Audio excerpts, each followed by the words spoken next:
Para falar sobre o tema transparência na educação, ou educação para a transparência, convidamos o assessor do conselheiro-presidente do Tribunal de Contas, Pedro Henrique Magalhães Azevedo, mestre em Administração Pública pela Escola de Governo Professor Paulo Neves de Carvalho, da Fundação João Pinheiro. Pedro Henrique é também especialista em Direito Público pela Universidade Gama Filho. Tem experiência na área de Direito com ênfase em Direito Público, notadamente em Direito Constitucional, Direito Administrativo, Controle Externo e Direito Internacional. Bom dia a todos.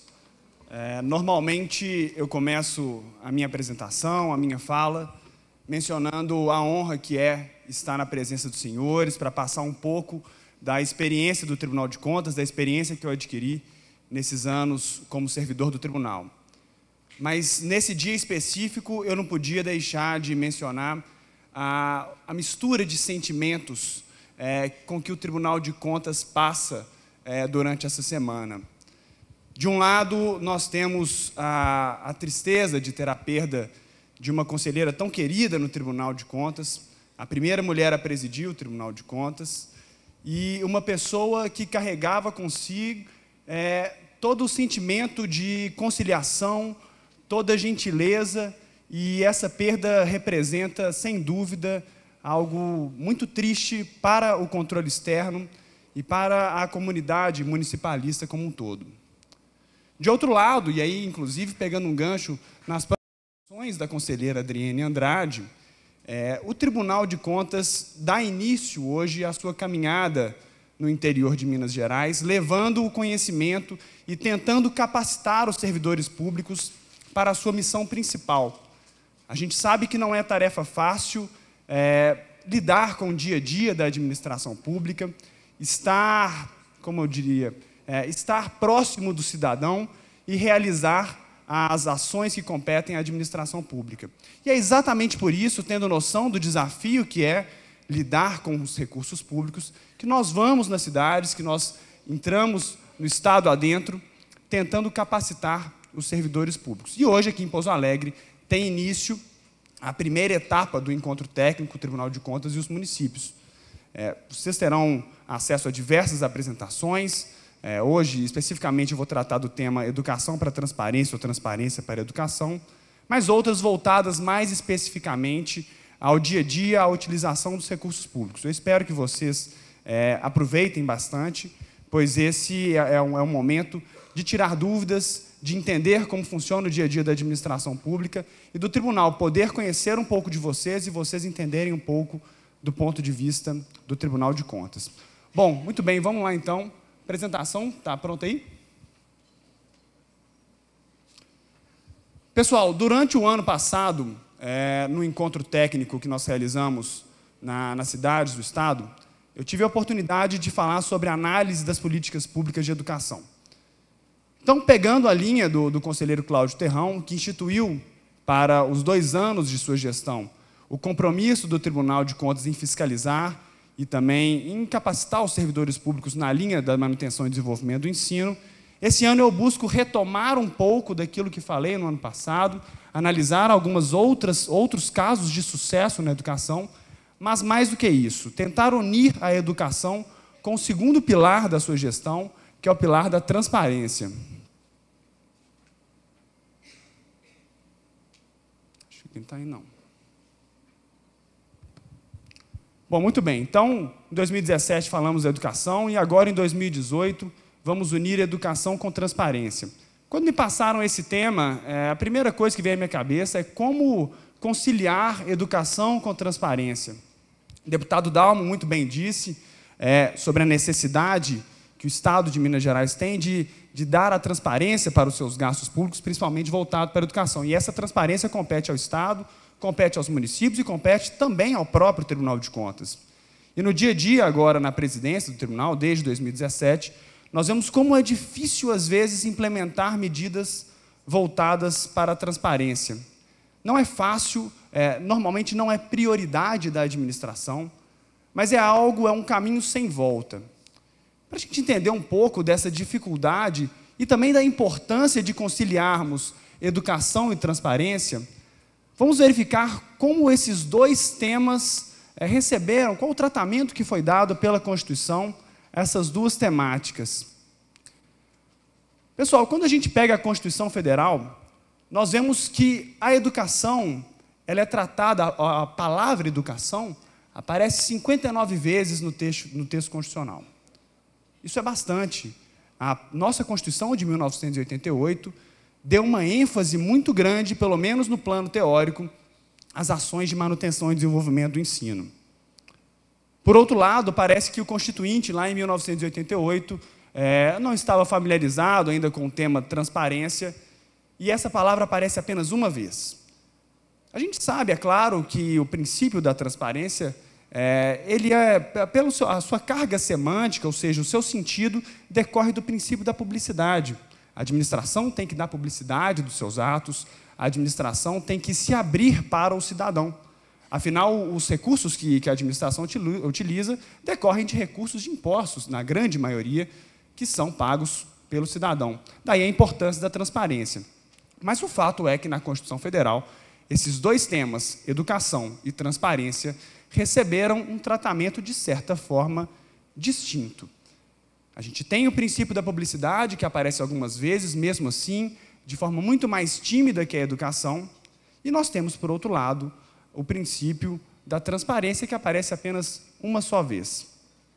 Como, então, conciliar essas duas funções do Estado, de dar transparência para os seus gastos e também de investir e de possibilitar para a sociedade o pleno acesso à educação? Na verdade, a pergunta que nós fazemos é: por que a transparência não emplaca? A gente sabe que os municípios têm por obrigação ter um portal da transparência acessível, divulgar em tempo real, e aí quando eu falo municípios, na verdade eu estou querendo dizer todos os órgãos públicos, incluindo o próprio Tribunal de Contas. A gente tem, a administração como um todo, tem a responsabilidade de divulgar em tempo real as suas informações sobre receitas e despesas. Isso sem falar na folha de pagamento de pessoal, na sua frota, nas suas licitações, nos seus contratos administrativos. Todas essas informações têm que estar disponíveis na internet para pleno acesso do cidadão, e isso, convenhamos, não é tarefa fácil. Dificilmente nós encontramos um município que tenha o portal da transparência perfeito, que cumpra tanto a lei de responsabilidade fiscal, com as suas alterações, pela chamada lei da transparência, como também a lei de acesso à informação. Nos próprios órgãos maiores, sejam municípios maiores, seja o Tribunal de Contas, seja o Estado de Minas Gerais, o cumprimento dessas duas normas ainda é bastante complicado. Isso envolve uma série de fatores que vão desde a capacitação técnica para entender quais informações devem estar disponibilizadas, até juízos de valores menores, como, por exemplo, eu vou disponibilizar a remuneração de servidor, eu disponibilizo com nome, disponibilizo só a matrícula, o que eu devo disponibilizar no portal da transparência do meu município.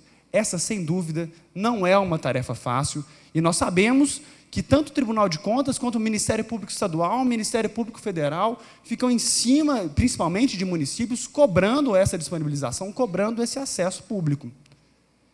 E aí vem a pergunta: por que então, mesmo assim, com essa cobrança incessante do Ministério Público Estadual, do Ministério Público Federal, dos tribunais de contas, da própria sociedade, por que mesmo assim a transparência ainda não emplacou? Para a gente responder a essa pergunta, nós temos que, na verdade, trabalhar um pouco a questão dos incentivos, ou seja, de que forma eu vou induzir a aplicação da lei de acesso à informação.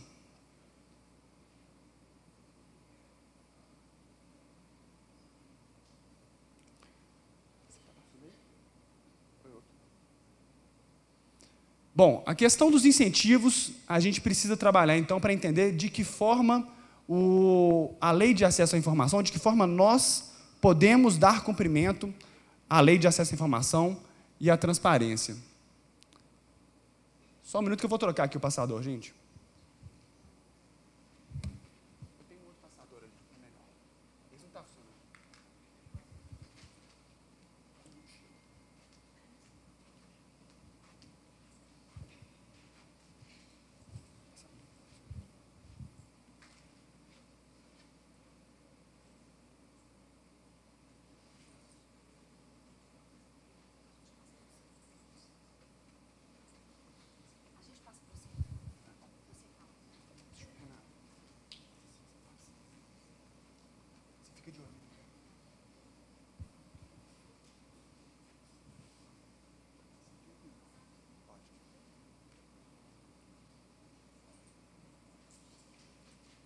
Vamos retomar, então.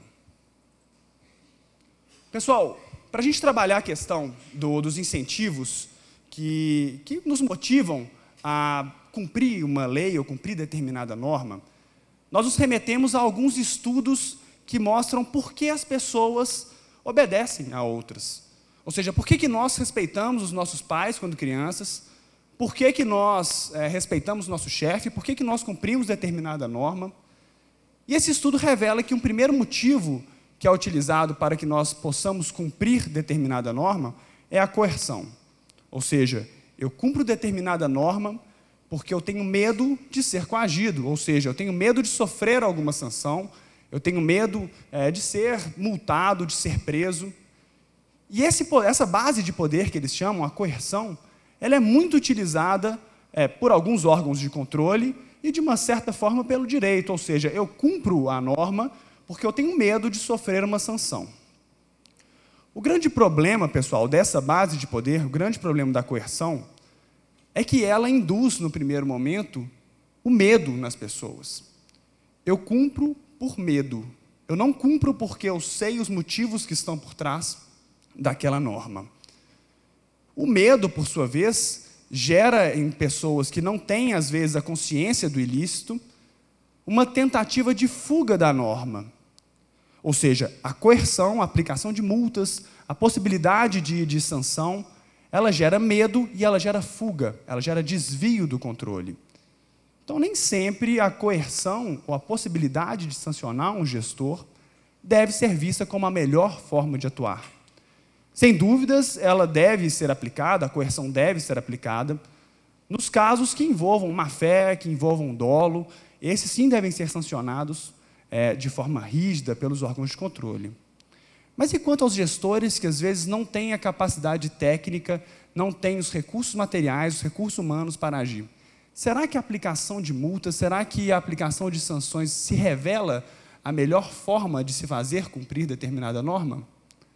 Bom, para responder a esse questionamento, vamos avançar para a segunda base de poder, para a gente entender de que forma ou quais são as outras possibilidades de atuar. A segunda base, ela é muito parecida com a primeira, embora seja exatamente o inverso. A segunda base de poder é o poder de recompensa, diz respeito ao cumprimento de determinada norma, ou seja, eu obedeço a determinada pessoa porque aquela pessoa pode me oferecer alguma recompensa por aquilo. Ou seja, uma criança, quando o pai vira para ela e fala, olha filho, vai lá na padaria comprar pão, quando você voltar eu vou te dar uma bala. Ela cumpre aquela ordem porque ela está esperando algo em troca. Notem que esse cumprimento da norma, ele é exatamente oposto ao poder de coerção. Enquanto no primeiro momento eu cumpria porque eu tinha medo, agora eu cumpro porque eu tenho esperança de ter algo em troca, de obter algo positivo em troca para mim. Sem dúvida, essa base de poder é melhor para as pessoas que obedecem. No entanto, a cada benefício que é oferecido, as pessoas tendem a querer ainda mais, e o ciclo não tem fim. Então, ainda assim, essa não é vista como a melhor forma de se fazer cumprir determinada norma. Temos, então, a terceira base de poder. A terceira base de poder, ela é representada pela legitimidade. Nesse caso, as pessoas cumprem determinada norma, ou seja, eu obedeço ao meu chefe, por exemplo, porque eu reconheço nele uma autoridade legítima para me demandar. Ou seja, eu cumpro as ordens que o meu chefe me passa, porque ele é meu chefe, simplesmente por isso. E ele tem um poder, naquele contexto, de me dar ordens legítimas. O exemplo que nós podemos ver por essa figura aqui é justamente o poder do voto. Você vota, você elege representantes, e você espera e você aceita que aquele representante possa aprovar normas em seu nome, como, por exemplo, aprovar leis em nome do povo, convocar referendo, convocar plebiscitos, e tomar medidas administrativas voltadas para a educação, por exemplo. Essa é uma boa base de poder, mas ela deve ser combinada com outras ainda.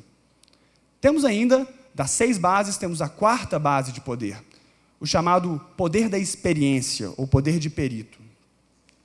Imaginem, quando vocês vão a um médico, por exemplo, e ele passa uma receita para você, ou ele dá algum diagnóstico para você, por que você absorve e por que você cumpre e segue aquele tratamento médico? Porque você espera que aquele médico tenha feito um curso de medicina, ele tenha se capacitado, e ele tem, de certa forma, alguma experiência para te passar. Esse é o chamado poder da experiência. Finalmente, temos a quinta base de poder, que é o chamado poder de referência. Ou seja, você obedece a determinada pessoa porque você reconhece nela uma pessoa de destaque. Aqui eu trago a silhueta dos Beatles. Você você é fã de determinada banda e você segue aquelas pessoas porque você reconhece o papel de destaque delas. Mas ainda temos a sexta base de poder, e é nessa sexta base que eu quero desenvolver todo o raciocínio daqui em diante. É o chamado poder da informação. Pessoal, até então, nós vimos que as bases de poder, o poder da coerção, o poder da recompensa, ele gera, de certa forma, ou medo de um lado, ou gera um vício na pessoa para querer cada vez mais recompensa. Em qualquer um desses 5 exemplos que eu dei, poder de coerção, poder de recompensa, de referência, poder da experiência, em qualquer um desses 5 exemplos, as pessoas não introjetam, elas não passam a perguntar o porquê dela estar cumprindo aquela norma. Ela só cumpre em virtude da posição daquele que determina algo. Mas ela, às vezes, não entende por que ela está fazendo aquela ação. O poder da informação, ele surge, então, justamente no contexto em que a pessoa entende por que ela está seguindo determinada norma. E é nesse ponto que a gente consegue entender que, às vezes, os incentivos que vêm sendo utilizados para o cumprimento da lei de acesso à informação ou para o cumprimento da lei da transparência têm sido, às vezes, enviesados ou não têm sido os incentivos adequados. Se eu tento sancionar demais gestores públicos, às vezes eu gero um medo de agir, eu gero temor de que qualquer ato que ele faça, ele estará sujeito a determinada penalidade. Por que então, às vezes, não adotar uma outra base de poder, como, por exemplo, o poder da informação, e capacitar os agentes públicos para aquilo que eles devem fazer, ensinando eles a melhor forma de agir e o porquê de agir em determinada situação?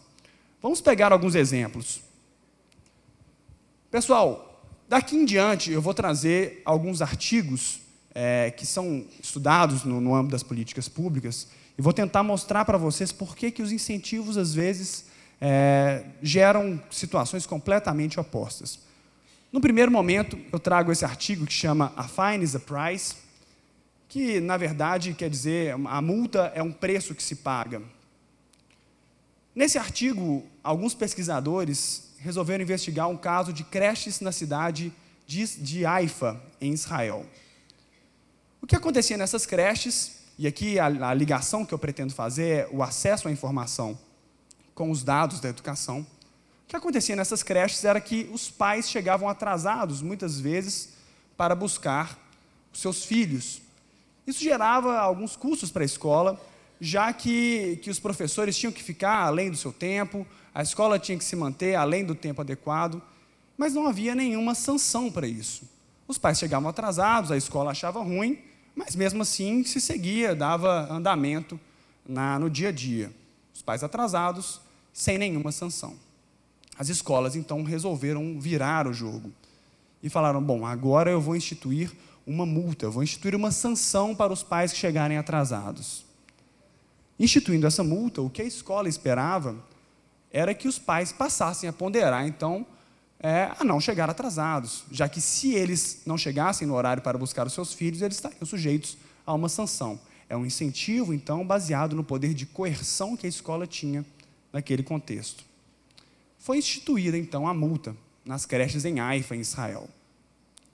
O que se viu a partir daí foi que a multa, ao invés de diminuir o número de atrasos, fez com que esse número de atrasos aumentasse cada vez mais. Por que isso, pessoal? Por que esse número de atrasos aumentou, mesmo com a instituição de uma sanção? Justamente porque o incentivo que a escola estava dando mudou a sua base. Ele deixou de ser um incentivo apenas de informação para ser um incentivo financeiro. Ou seja, os pais passaram a ponderar, olha, eu chego no horário para cumprir a escola, para cumprir as normas. Agora, se eu tenho a possibilidade de escolher em pagar um preço para chegar atrasado, eu me sinto tranquilo. Eu pago aquela multa, eu pago aquela aquela sanção que me foi imposta e fico com a consciência limpa, já que me foi imposto, já me foi oferecido o direito. Ou você paga a multa, ou você chega no horário. Ou seja, pessoal, o que eu quero dizer com isso? O que esse estudo representa para a gente? Nem sempre a instituição de multas deve ou tem o retorno esperado para a sociedade. Nem sempre a sanção é a melhor forma de se fazer cumprir determinadas normas. E o que eu sustento aqui é que, às vezes, no caso da lei de acesso à informação, no caso da lei da transparência, o ideal seria, no primeiro momento, capacitar os agentes públicos e não apenas sancioná-los, pois isso chega num viés de descumprimento cada vez maior das normas. Vamos avançando, então. As pessoas, então, têm um incentivo para agir, mas, ao mesmo tempo, têm um incentivo para atuar de forma contrária à norma. Notem quão trágico é isso. Eu tenho um incentivo para atuar de maneira consentânea com a lei, eu tenho incentivo para ser um bom cidadão, mas, por outro lado, eu tenho uma série de incentivos que me fazem atuar de forma contrária à norma. E aí, voltando para a educação, e fazendo esse link justamente com o acesso à informação, a disponibilização de dados, que foi justamente o que propiciou aquele estudo lá em Israel, foi o fato dos pesquisadores terem tido acesso aos dados que possibilitou eles verificarem que a multa não era o melhor caminho. Tendo acesso a esses dados, a gente consegue ver de que forma você deve atuar de forma consentânea com a lei ou de forma contrária, quais são os incentivos que levam as pessoas a atuar de determinada forma. Nesse caso, vamos ver um estudo dos Estados Unidos. Vamos lá, por favor. Para isso, vamos partir do seguinte pressuposto. A transparência associada com a educação, ela gera, de um lado, a prevenção de fraudes e, de outro, ela gera a detecção de condutas desviantes da lei. Esse próximo estudo que eu vou apresentar para vocês, ele reflete justamente essa questão. Como que foi feito, de que forma professores que atuavam de forma desviante da lei foram pegos no caso dos Estados Unidos. Então, trago aqui um artigo, que é basicamente um trava-língua em inglês, Catching Teaching Teachers, que basicamente significa pegando professores trapaceiros. Esse estudo foi realizado nos Estados Unidos, pessoal, com o intuito de verificar os professores que fraudavam o exame, que é como se fosse o Enem, como se fosse um provão, e os professores fraudavam esse exame e, com acesso à informação, conseguiu-se identificar de que forma eram feitas essas fraudes. O que nós temos aqui, então, é um programa que foi instituído no ano de 2002, nos Estados Unidos, chamado No Child Left Behind, ou seja, nenhuma criança será deixada para trás no aprendizado, né? Então, esse programa foi instituído em 2002, parecido com o Enem, parecido com o Provão, uma prova que era aplicada em todas as escolas dos Estados Unidos para classificar essas escolas de acordo com o seu grau de desenvolvimento, de acordo com o grau de aprendizagem dos alunos, de que forma eles iriam ser avaliados nessa prova que era aplicada anualmente. E o que a gente via também, o que os pesquisadores concluíram, é que 20 estados premiavam as escolas que estavam bem colocadas. Por outro lado, nós tínhamos 32 estados que, quando a escola não tinha uma boa nota, os professores eram advertidos. Notem, eu tinha interesses, eu tinha incentivos, então, de duas naturezas. Eu tinha um incentivo de ordem sancionatória, de ordem coercitiva, e eu tinha, de outro lado, um incentivo de ordem de recompensa. As boas escolas eram recompensadas e as más escolas eram sancionadas. Muito bem. No caso da cidade de Chicago, a nota baixa nesses exames, ela acabava por refletir, primeiro, numa quarentena da escola. A escola ficava suspensa de receber novos alunos, justamente pelo seu mau desempenho durante o exame. Caso esse mau desempenho persistisse, a escola poderia sofrer o risco de ser fechada e os professores serem demitidos.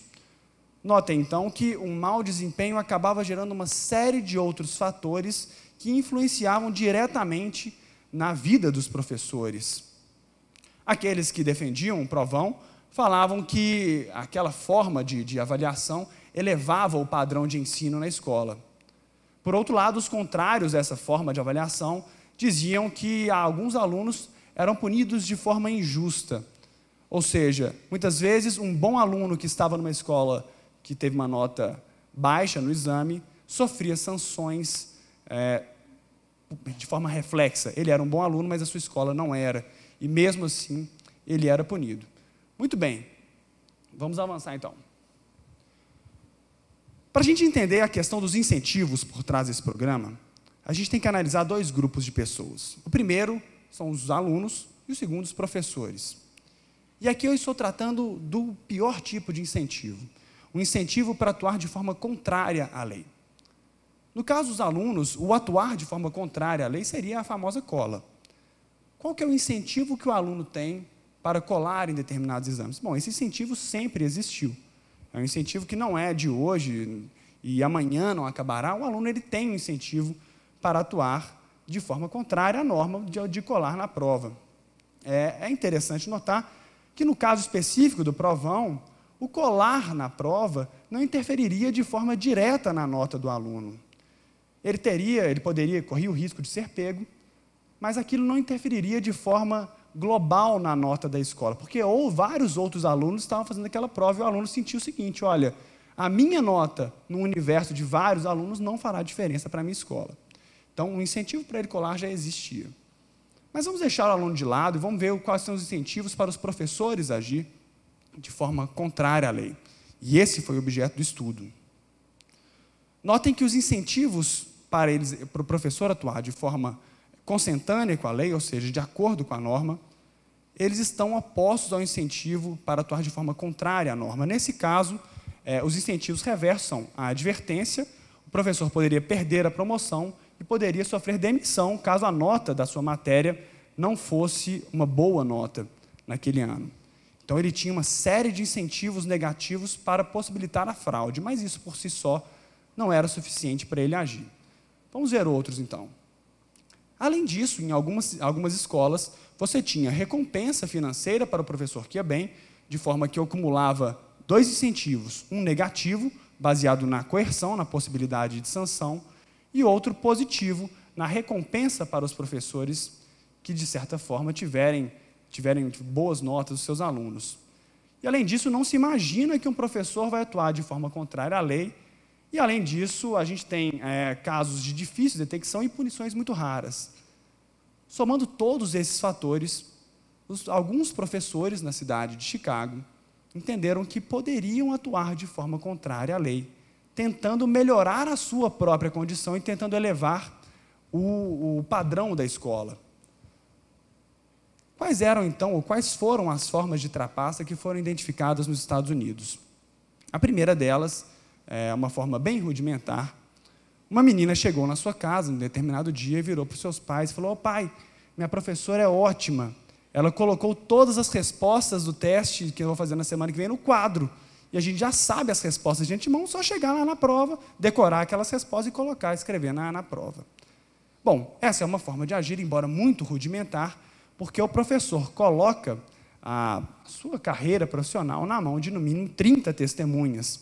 Estou falando aqui de 30 alunos que verificam aquilo e podem passar a informação adiante.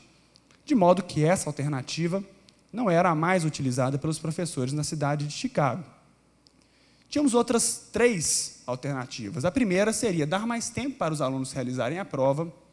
A terceira seria o professor conseguir uma cópia específica daquela prova e preparar uma série de exercícios que, de certa forma, capacitem os seus alunos para realizar o teste. E, finalmente, a quarta alternativa, que foi a alternativa mais adotada pelos professores que atuavam de forma contrária à lei, que seria apagar respostas erradas dos testes.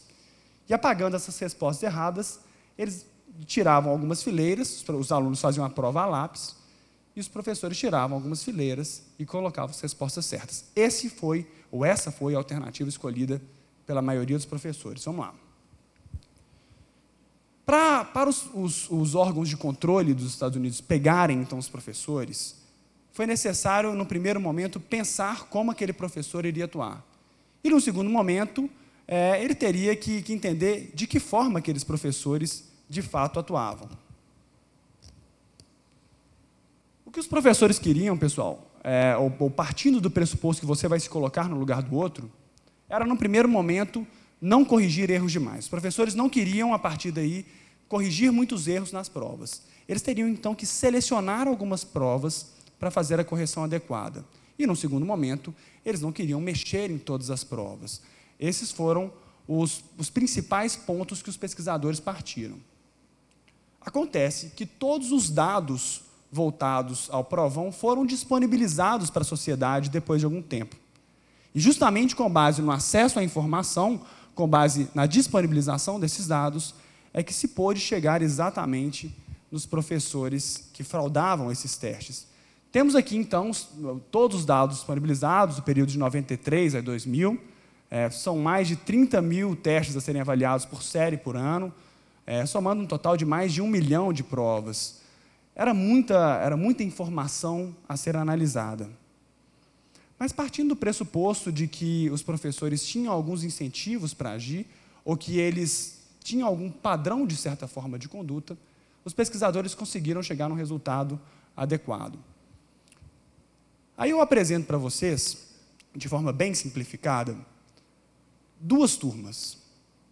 Eu tenho uma turma que os professores agiram de forma contrária à lei, e eu tenho a segunda turma que os professores agiram de forma adequada com a lei. Ou, em outros termos, eu tenho aqui os resultados de uma turma com professores trapaceiros, e eu tenho a outra turma com professores que agiram de forma adequada com a lei. Com base em todos esses dados que foram disponibilizados, se chegou a mais ou menos esse padrão. E aí vem a primeira pergunta: qual turma vocês acham que seria a turma do professor que atuou de forma contrária à norma?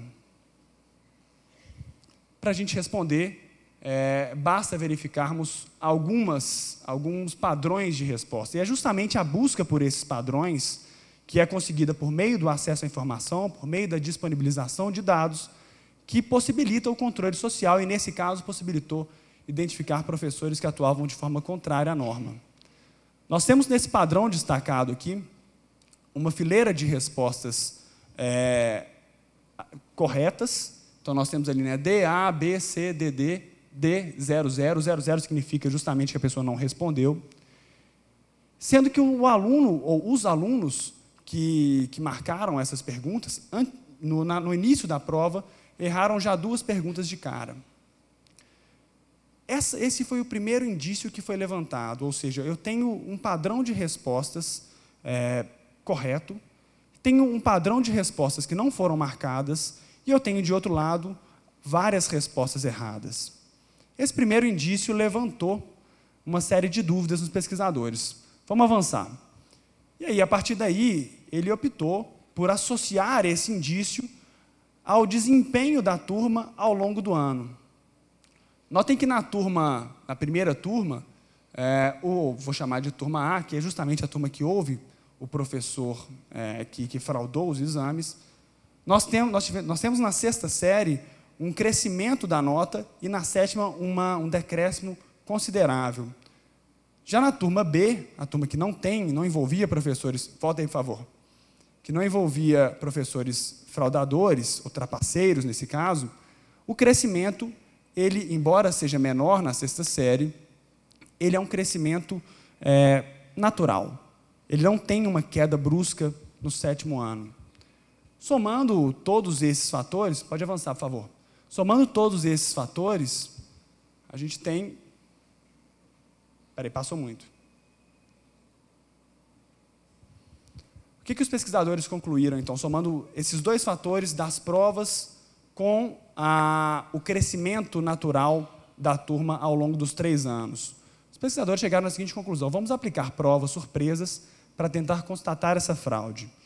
E, nesse caso, sem a presença dos professores, foi aplicado esse teste e se chegou à conclusão de que, realmente, os professores que estavam atuando de forma contrária à lei e que tinham obtido uma boa nota no exame, os seus alunos não mantiveram essa média. Por outro lado, aqueles professores que estavam de acordo com a lei e que ou os seus alunos tiveram um bom desempenho ou um mau desempenho, continuaram de forma regular. Daí a importância do acesso à informação. Foi justamente com o acesso aos dados que se pôde chegar a essa comprovação. Mas exemplo melhor que esse nós encontramos na China, em um outro artigo chamado Visualizing Development, ou seja, visualizando o desenvolvimento. Nesse caso, também com acesso à informação, com base no acesso aos dados, foi possível identificar um padrão de melhoria no ensino.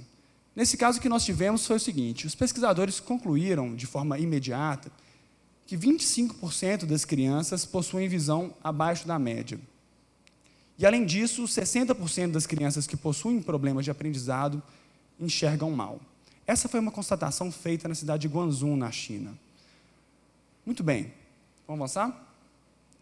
O estudo foi conduzido com 2.500 alunos de 9 a 12 anos que precisavam de óculos, sendo que desses 2.500 alunos, apenas 59 usavam. O que os pesquisadores optaram? Eles pensaram em diversas alternativas, em modificar a grade curricular, em capacitar professores, em trazer exemplos de fora, mas eles verificaram que realmente o maior problema seria justamente a falta de óculos para aqueles alunos tentarem, literalmente, visualizar o que estava sendo ensinado. Assim, com o financiamento do Banco Mundial, num custo de mais ou menos $15 por aluno, foram comprados diversos óculos disponibilizados para esses alunos e se constatou, depois de determinado tempo, uma melhoria no aprendizado de 25% a 50%. Ou seja, muitas vezes, sem nós termos acesso aos dados, a gente fica tentando imaginar políticas grandiosas, quando a solução para os problemas mais grandiosos são, de certa forma, simples. Ou seja, uma simples aquisição de óculos já elevou o padrão de aprendizado naquela cidade. E aí vem a pergunta: por que então é difícil obter a accountability na educação? Ou seja, por que é difícil ser transparente na educação, ser responsivo, ou cobrar dos nossos gestores públicos e nós mesmos, como servidores, disponibilizarmos os dados? Bom, de certa forma, as maiores dificuldades encontradas são: de um lado, nós temos a grande soma de recursos que é aplicada na educação, e de outro, a difícil detecção das fraudes. Vamos para o primeiro, grande soma de recursos. Pessoal, vocês entenderem quão mais ou menos é grande o volume de recursos destinados à educação, a gente vê que apenas no ano passado foram mais de 100 bilhões de reais destinados à educação apenas pela União Federal. Ou seja, é um volume de recursos imenso que é destinado para essa função, e isso, de certa forma, atrai os olhos das pessoas mal intencionadas. Sem contar que a educação, de certa forma, ela é diluída em todo o país, cada município tem o seu gestor de educação, e nos mais de 5.000 municípios que nós temos, existem pessoas que vão atuar de forma contrária à norma. E o valor de recursos que são destinados à educação propicia essa atuação de forma contrária à lei. Além disso, e aí chegando para o ponto de difícil detecção, nós temos um ciclo envolvendo a educação que é, de certa forma, muito tormentoso. Imagine o caso de uma menina que chega para os seus pais e fala: pai, olha, infelizmente, eu fui mal na prova. Eu tirei uma nota vermelha, tirei uma nota muito baixa. Aqui está meu teste para o senhor assinar. Os pais pegam aquela prova e falam: isso aí é culpa do seu professor que não te passou, que não te capacitou, que não te ensinou de forma adequada. O professor, por sua vez, vira e fala assim: não, na verdade a culpa não é minha. A culpa é do diretor que não me passou os livros didáticos no momento adequado. O professor tinha que me dar condições melhores para ensinar os meus alunos. O diretor, por sua vez, vira e fala assim: não, na verdade a culpa também não é minha. A culpa é do ministro da Educação, que não mandou o livro para a escola, que não mandou as verbas para a escola no momento adequado. Aí nós vamos andando. Aí chega no ministro da Educação e fala: olha, a culpa também não é minha. A culpa é da livraria que não entregou o livro para mim, e a culpa é do ministro das Finanças, que também não mandou os recursos para o Ministério da Educação. A livraria fala que não foi contactada em tempo adequado, e o ministro das Finanças joga a culpa, por sua vez, nos políticos, no Congresso, no Poder Legislativo, falando que eles que deveriam aprovar o orçamento. Já o Poder Legislativo fala: olha, os meus eleitores não querem que eu aumente impostos. Então, se os meus eleitores não querem que eu aumente impostos, eu não consigo passar os recursos para a educação. Quem é, então, responsável por toda essa gestão? A resposta é simples: ou é ninguém, ou é todo mundo. No caso, voltado para a educação, a responsabilidade é diluída entre cada um desses agentes que atuam no processo educacional. Muito bem, vamos avançar. Será, então, que o maior investimento ou o maior volume de recursos destinado à educação corresponde necessariamente à melhor qualidade da educação? De certa forma, sim. Até determinado ponto, nós temos, quanto maior investimento em educação, melhor os resultados. Aqui temos alguns exemplos de países, o Peru, Bulgária, Croácia, Brasil. Quanto mais se investe em educação, melhor é o resultado no teste PISA. Além disso, nós temos, por outro lado, que a partir de determinado ponto não adianta investir muito mais em educação, pois o nível de nota se mantém. Esse é um estudo feito pela OCDE, que identifica justamente que a partir de determinado ponto, quanto mais eu investir, o retorno é pequeno, de forma que eu tenho que achar outros fatores para atuar em cima da melhoria da qualidade da educação. Vamos lá. Partindo para o último artigo que nós vamos apresentar hoje, o que se buscou com esse estudo foi, então, identificar por que motivos a educação ainda continua, de certa forma, distante da sociedade. E o que se viu foram 5 razões. A voz fraca dos interessados, ou seja, as pessoas, às vezes, não cobram de forma adequada dos políticos. Em segundo lugar, a gestão precária das escolas, as informações insuficientes que os pais e os interessados têm para cobrar essas questões dos políticos e do serviço público de uma maneira geral. Os papéis confusos, que é justamente esse exemplo que eu trouxe, e os incentivos fracos para agir. Muito bem, quais foram as respostas que eles trouxeram, então? No caso do primeiro ponto, seria a instituição de mecanismos participativos mais próximos, realização de audiências e reuniões com os pais, por exemplo. No segundo ponto, fixação de metas de desempenho e monitoramento. No terceiro, mais transparência para os gastos, a divisão adequada de papéis e, finalmente, tornar público o desempenho das escolas. Essas são 5 medidas simples que podem ser adotadas para melhorar a accountability no dia a dia. Pessoal, então, já caminhando para o encerramento, a gente tem que a transparência, ela, na verdade, a transparência para a educação, ela perpassa por uma noção de confiança. Ou seja, quanto mais transparente for o meu município, seja na educação, seja na saúde, de certa forma, mais confiança eu gero na população.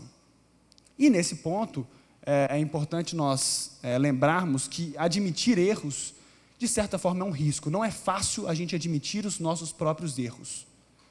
Mas a disposição para admitir esses erros gera confiança na sociedade. Então, partindo desse pressuposto, partindo dessa premissa, a gente tem que ponderar sobre os melhores incentivos para atuar. Então, a questão envolvendo transparência e educação, ela passa, na minha visão, por uma busca adequada dos incentivos. Ou seja, existem os incentivos, de certa forma, coercitivos, sancionatórios, mas, por outro lado, nós temos os incentivos também de informação, de capacitação. Os 3 exemplos que nós demos aqui refletem justamente como o acesso a dados, como o acesso à informação, pode levar a um controle ainda maior pela sociedade. E os erros vão existir. Só que a nossa disposição para admitir esses erros e para corrigi-los deve ser maior ainda, já que isso gera confiança na sociedade, isso gera confiança em todos nós. Por isso, pessoal, eu agradeço a atenção de todos. Esse é um tema um pouco tormentoso, mas que nós necessariamente temos que passar. Eu deixo aqui um QR Code para quem quiser baixar essa apresentação, só tirar uma foto do telão, que consegue baixar a apresentação direto para o celular. E a apresentação também vai estar disponível no site da Escola de Contas. Deixo meus contatos também para quem quiser tirar alguma dúvida. E, mais uma vez, eu agradeço a presença de todos. Esse é apenas o primeiro painel do encontro técnico. Ao longo do dia, hoje e amanhã, teremos diversos outros técnicos do tribunal explorando um pouco mais sobre a educação. E quaisquer dúvidas, estou à disposição. Muito obrigado a todos e um bom evento.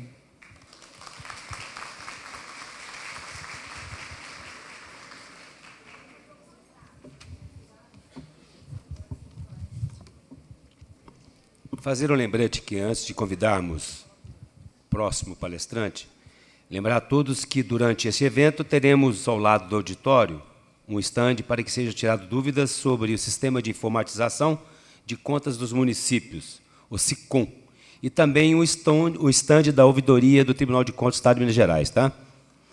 Convidamos agora a assessora da presidência do Tribunal de Contas, Naila Garcia Morter, para falar sobre o projeto Na Ponta do Lápis, avanços na fiscalização da educação.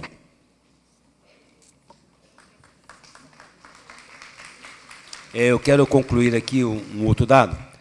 A nossa palestrante, ela é graduada em Pedagogia, especialista em Orientação Educacional e Literatura Espanhola. Se dedicou à orientação educacional e supervisão pedagógica no ensino fundamental e médio por mais de 30 anos.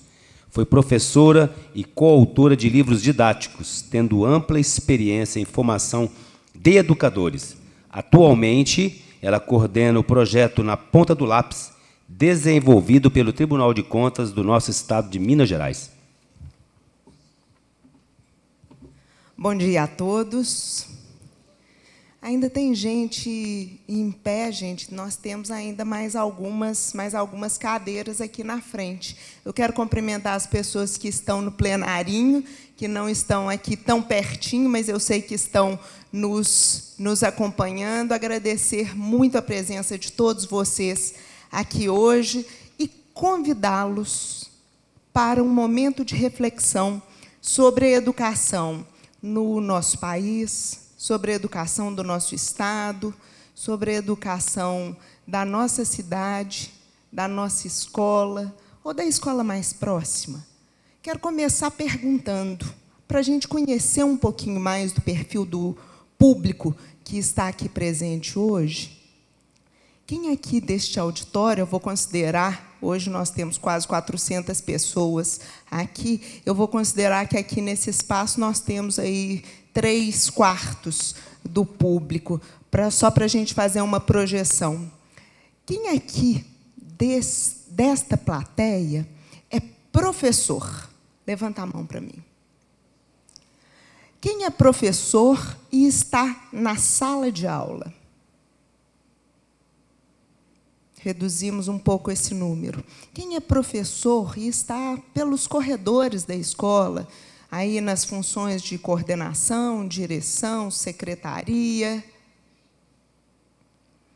Quem aqui é professor e está fora da sala de aula, está na Secretaria de Educação, por exemplo, ou em outra secretaria? Nós temos aqui. Quantos secretários nós temos aqui? Secretários de Educação. Temos vários. Que coisa boa, gente. Quem é professor e está deslocado, está em outro setor da prefeitura ou da administração pública como um todo? Nós temos também pessoas. Muito bem. Nós temos algum prefeito aqui presente? Temos um prefeito presente. Nós temos vereadores presentes? Temos vereadores presentes.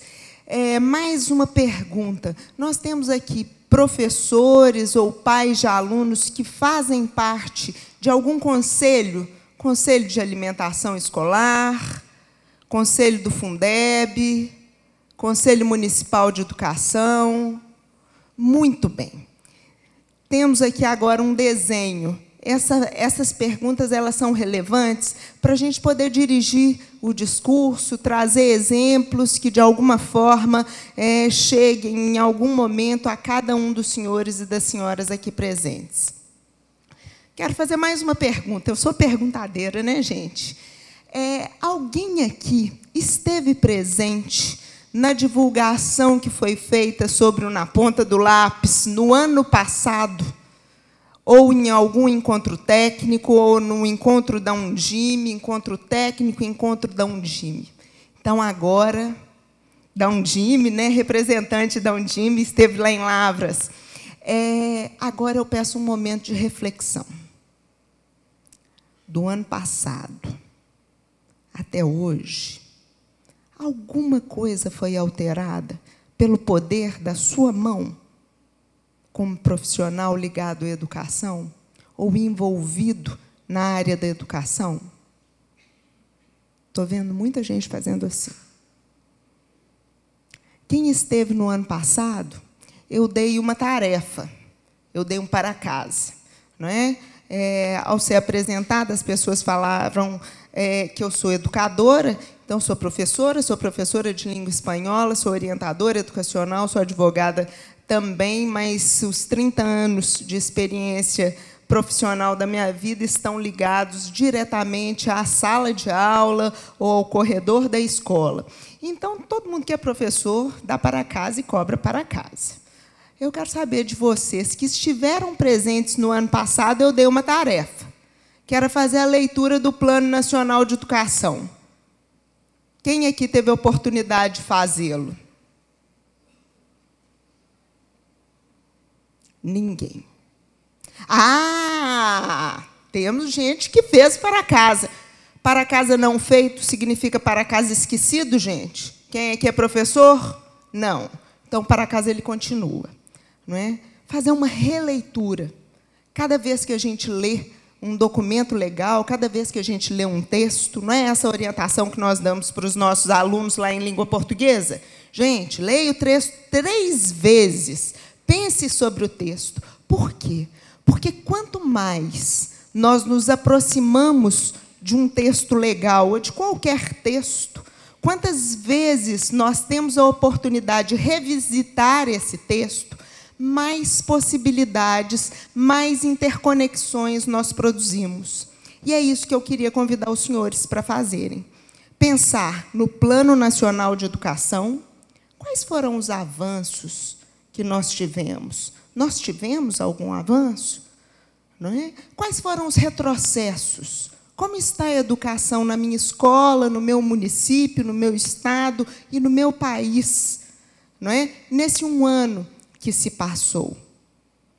Nós tivemos a oportunidade de ouvir algumas pessoas, a doutora Cristina comentou que o tema da educação é um tema muito caro, sempre foi.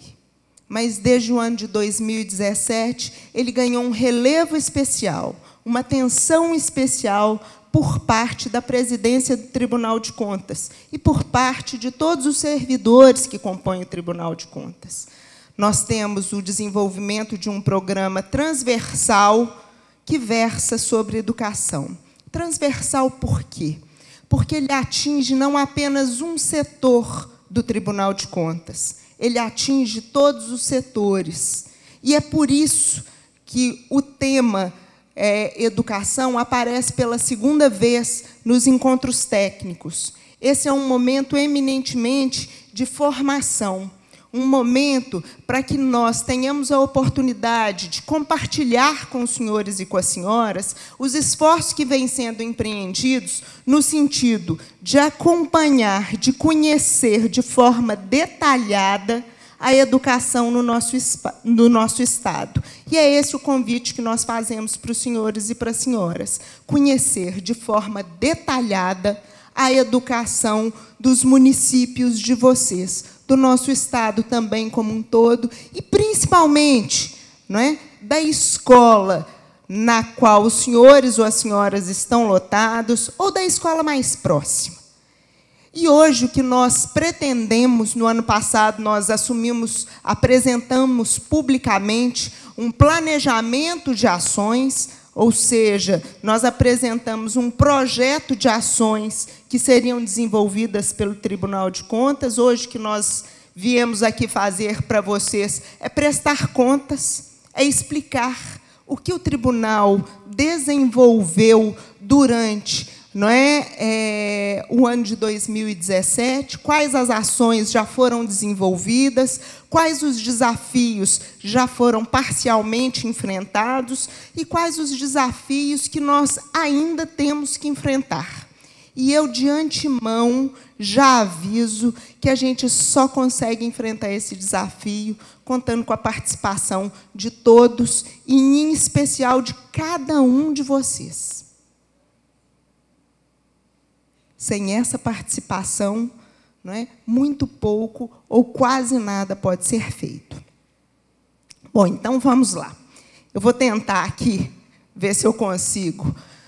Essa é a marca na ponta do lápis, não é? São vários lápis aí criando um movimento. A nossa ideia é de que as nossas ações elas tenham um potencial de convergir, não é, de forma sistêmica para que os nossos resultados sejam obtidos. E aí eu vou começar apresentando essa imagem para vocês.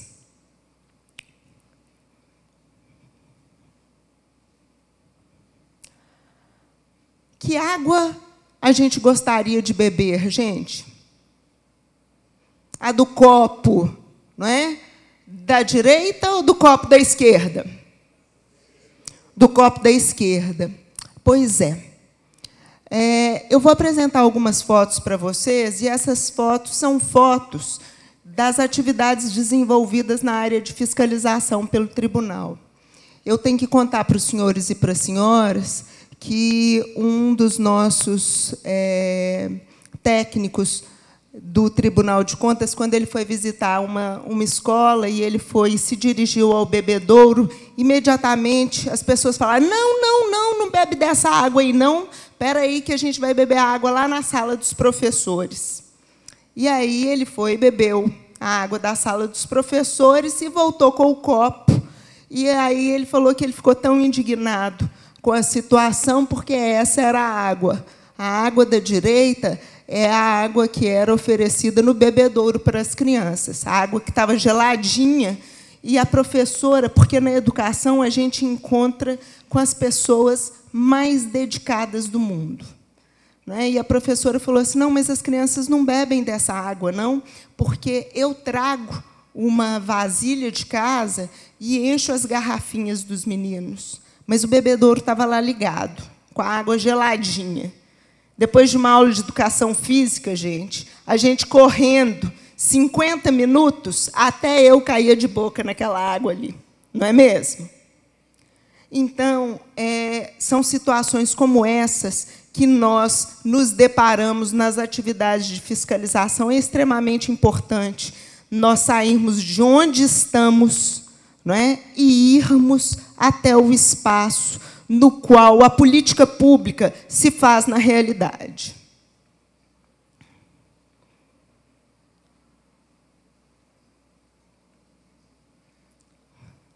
Vou ficar aqui. Não, pode deixar que eu passo por aqui, porque vai ter uma sequência de imagens bastante grande. Aqui era um banheiro interditado. Tem material de limpeza, tem carteira velha.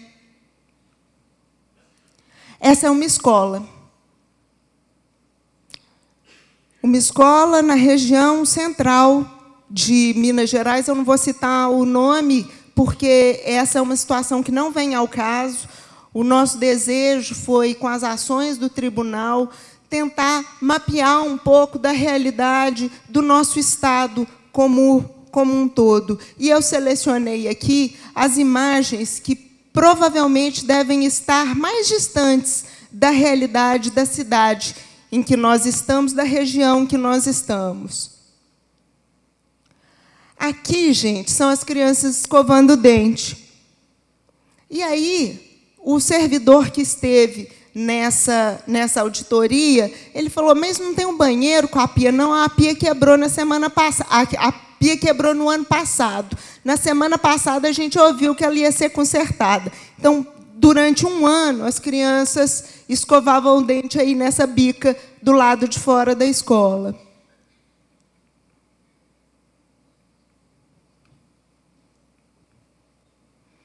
Essa é uma quadra. Toda vez que chove, não é, a quadra fica interditada com a lama, não é, na lateral da quadra. Essa é aquela escola que eu falei que parece um prédio todo pichado. Do lado de dentro da escola, não é? Essa é a realidade da sala de aula.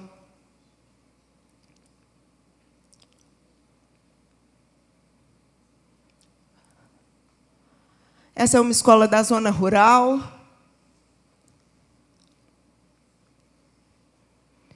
E nós temos Esse é um banheiro de uma escola da zona rural. Como que esse banheiro ele se coloca? Tem um espaço, tem um buraco na frente onde as necessidades são feitas. Ô, Naila, mas essas imagens elas são muito marcantes. Essa é uma realidade muito distante da nossa realidade aqui. As nossas escolas, né, são muito melhores, elas não são precárias desse jeito. E aí o nosso lema é que não há nada tão bom que não tenha o que ser melhorado e nada tão ruim que não tenha o que ser elogiado. Em alguns desses espaços que nós mostramos para vocês, nós encontramos os profissionais mais dedicados, não é, que a gente podia perceber. Não é? O professor que leva a água de casa, o professor que compartilha a merenda pessoal dele junto com os alunos na área rural. Então, uma série de exemplos. Mas a gente precisa olhar para a nossa realidade com olhos de quem busca identificar as oportunidades de melhoramento que nos são apresentadas. A gente precisa olhar com estranheza situações que, para a gente, são muito naturais. Desde o ano passado, nós visitamos um número bastante grande de escolas. Todas as vezes que nós visitamos uma cidade, realizamos um encontro de formação, um encontro técnico, a gente faz questão de ir visitar uma escola. Ontem nós estivemos na escola Professora Isabel... Como é que é? Professora Isabel? Coutinho Galvão. O sobrenome eu não me recordava. E nós estivemos lá com o diretor Alisson. O Alisson está ali atrás. Ó, levanta a mão aí. Quero aproveitar e agradecer, não é, muito a disponibilidade, a recepção carinhosa que o Alisson deu para a equipe do tribunal. Nós tivemos a oportunidade de conversar com os alunos do 5º ano de lá da escola. Essa é uma oportunidade extremamente importante para a gente.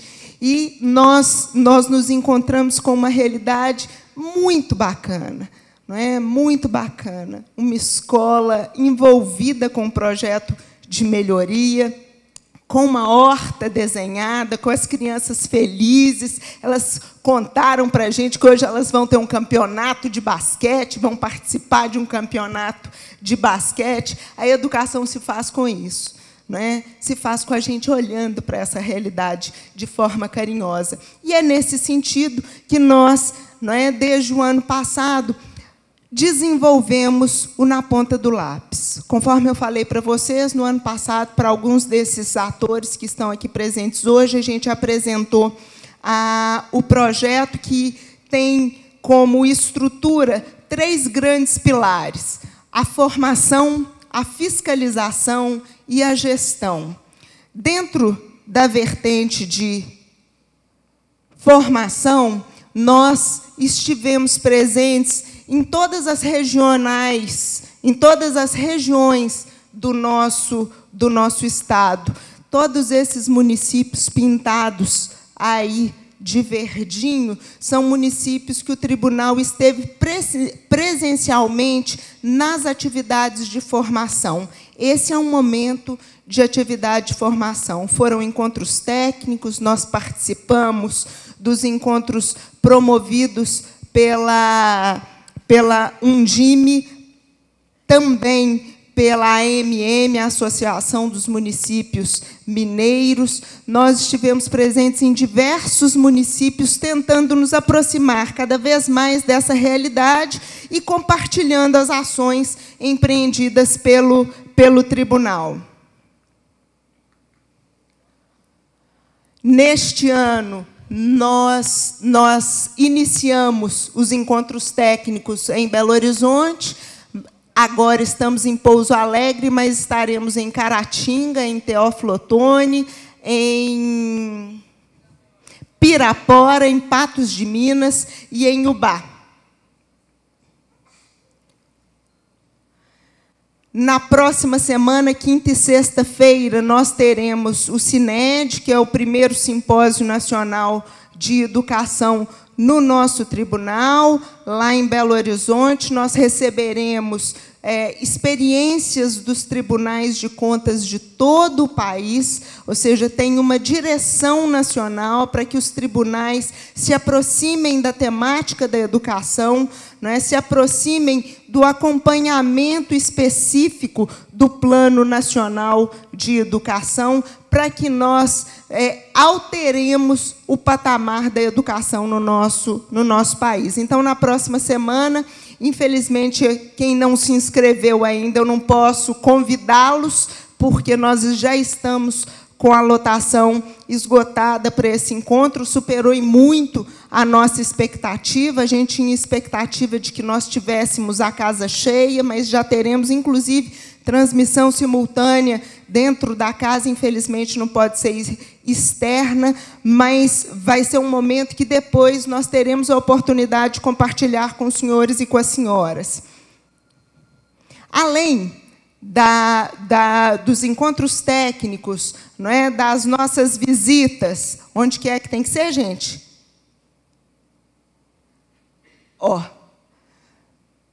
Nós realizamos já neste ano um encontro com conselheiros, por isso a pergunta sobre os conselheiros com um papel extremamente importante, não é, no acompanhamento do recurso público da educação. Nós realizamos um piloto lá em Belo Horizonte, que vai ser, e eu já antecipadamente, eu já faço convite para vocês, no nosso segundo semestre, nós receberemos e teremos um encontro específico para a formação dos senhores e das senhoras conselheiros.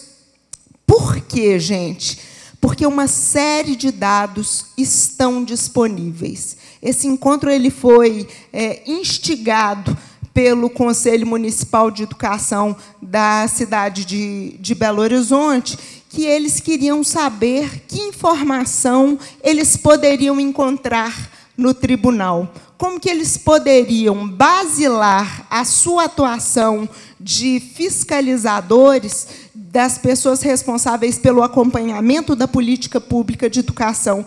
E aí nós formatamos um encontro, que eu já faço um convite aí antecipado, para que no segundo semestre vocês estejam conosco, conhecendo as ferramentas já disponíveis para esse acompanhamento mais próximo. Dentro da atividade de fiscalização, nós estivemos em 503 municípios mineiros. Essa foi a nossa meta, não é, de que nós estivéssemos presentes em 60% dos municípios mineiros, com pelo menos uma ação de fiscalização. Nós estivemos presentes nesses municípios, realizando uma atividade sensibilizando. Essa atuação causou surpresa em muitos dos gestores no ano passado. A imagem do tribunal, não é, para os gestores, está sempre associada àquela ideia da coação, àquela ideia do medo, não é, aquela ideia da preocupação. E o tribunal ele assume um papel na temática de educação de trabalhar em parceria, de acompanhar, de mostrar, sim, a realidade. Então, quando nós apresentávamos o programa no ano passado e falávamos para as pessoas, olha, nós vamos olhar o transporte, a merenda escolar, o material escolar, a infraestrutura das escolas, alguns gestores olhavam para a gente e falavam assim, bom, mas como? Você vai contar, não é? Você vai contar, o tribunal vai contar para o gestor o que ele vai observar? Exatamente essa era a resposta, não é? O que nós queremos é que todo mundo olhe com atenção para a realidade da educação no seu município. É só assim que a gente vai conseguir mudar.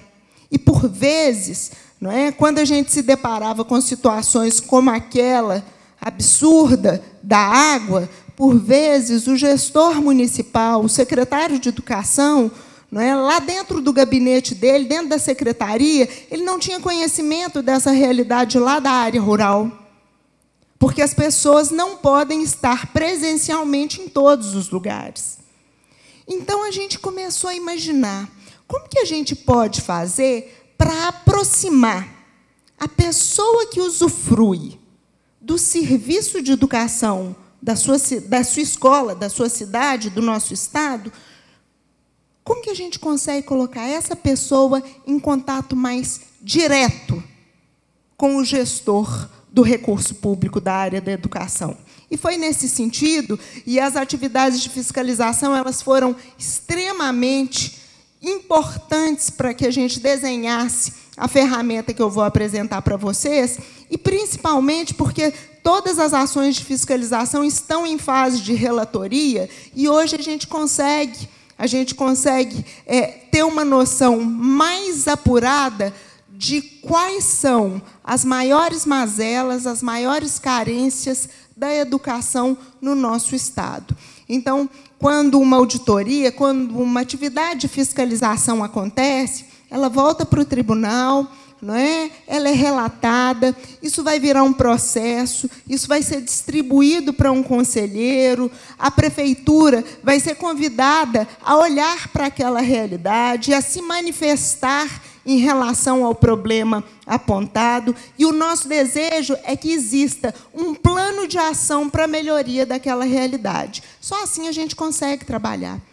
Então, é um papel indutor de melhoria, ou seja, é colocar o foco em alguma coisa que ou não está sendo observada ou está sendo pouco observada, dada a sua relevância.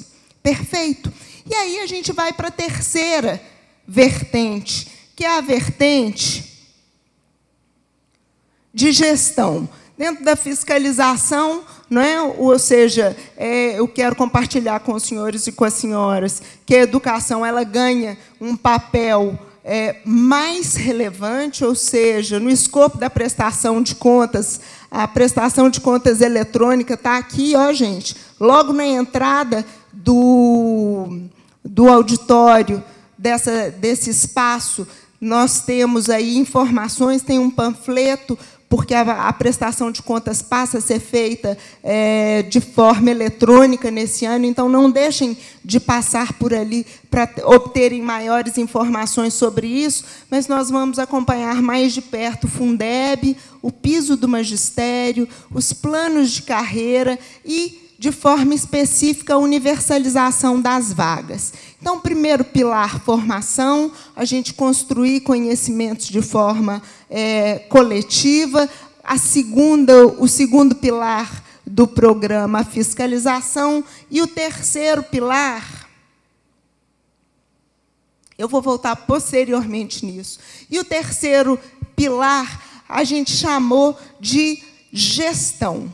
Qual que é esse pilar? Nesse pilar, a gente imaginava, não é? E conhecendo a realidade do Estado como um todo, a gente percebe, por vezes, não é? Os profissionais, os servidores ligados à educação, com extrema boa vontade, mas com pouco conhecimento da realidade como um todo. Então, o tribunal ele se preocupou em desenvolver ferramentas que possam contribuir para o processo de tomada de decisão desses gestores. A primeira ferramenta já está disponível na página do tribunal e se chama TC Educa. No TC Educa, não é, nós temos a possibilidade de acompanhar o monitoramento de algumas metas, de forma mais específica da meta 1 e da meta 3. A meta 1 diz respeito à universalização da educação infantil e a meta 3, a universalização do ensino médio. E eu quero convidar os senhores e as senhoras a entrarem na página do tribunal, a identificarem aquela marquinha, essa que está aí no canto superior, TC Educa, para conhecerem a realidade do município de vocês. Nessa ferramenta, vocês podem conhecer qual que é a realidade do Brasil, qual que é a população do Brasil, qual que é a população do nosso estado, qual é a população que foi atingida e o que falta, não é? O que falta a ser atingido em cada um dos municípios. Esses números, eles geram alguma estranheza nos dirigentes municipais que estão, de alguma forma, buscando acompanhar a universalização da educação infantil e do ensino médio. Por quê? Porque nós estamos acostumados com a demanda manifesta, ou seja, aquele pai que bate na porta da Secretaria da Educação e que manifesta o desejo de que o seu filho seja atendido pelo poder público, que seja na creche ou na educação infantil, aí, quando a gente fala o público de 4 e 5 anos. Mas, nesses dados, nós temos uma projeção da demanda não manifesta. Não basta a Secretaria Municipal de Educação garantir as vagas para a população que procura pelo serviço. Não é? É necessário que haja aí um conjunto articulado de ações para que o município realize aquilo que a gente chama de busca ativa.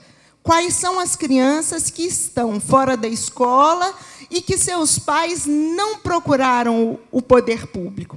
Então, essa é uma ferramenta interessante, não é, para assinalar, não é, quais foram os esforços empreendidos por cada um dos municípios e qual é a demanda de um esforço ainda maior para o atendimento da universalização pretendido.